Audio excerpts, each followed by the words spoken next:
একটা কথা শুনি, যা আছে ব্রহ্মাণ্ডে তা আছে ভাণ্ডে। তার মানে কি?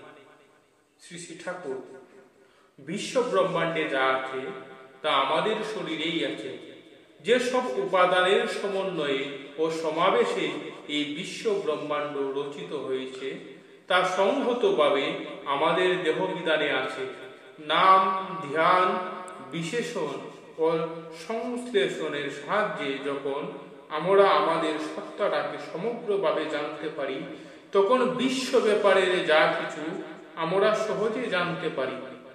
শরীরের একটা কোষ কি একটা বালুকণাকেও যদি আদ্যন্ত সামগ্রিকভাবে জানা যায়, তার মধ্যে দিয়েও বিশ্ব ব্রহ্মাণ্ডের জানা আমাদের আয়ত্ত হয়। কালিদাস দা, ভারতে তুই এতদিন ধর্ম, কর্ম, বিজ্ঞান, শিল্প, কৃষি, সাহিত্য ইত্যাদি সব দিক দিয়ে উন্নত ছিল, সে দেশে আজ এর দুরবস্থা কেন?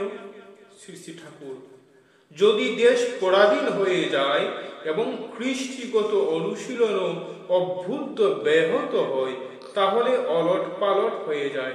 অবশ্য আমাদের পরাধীনতার জন্য আমরাই দায়ী।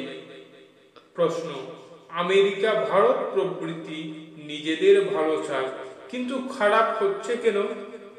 শ্রী শ্রী ঠাকুর, আজকাল নির্বাচনের যে প্রথা, তাতে সত্যিকারের ভালো মানুষ যারা, তারা অনেক সময় পাত্তা পায় না, বড়লোক টাকার জোরে অলট পালট করে দেয়। আলোচনা প্রসঙ্গ 20-1-13। জয় গুরু।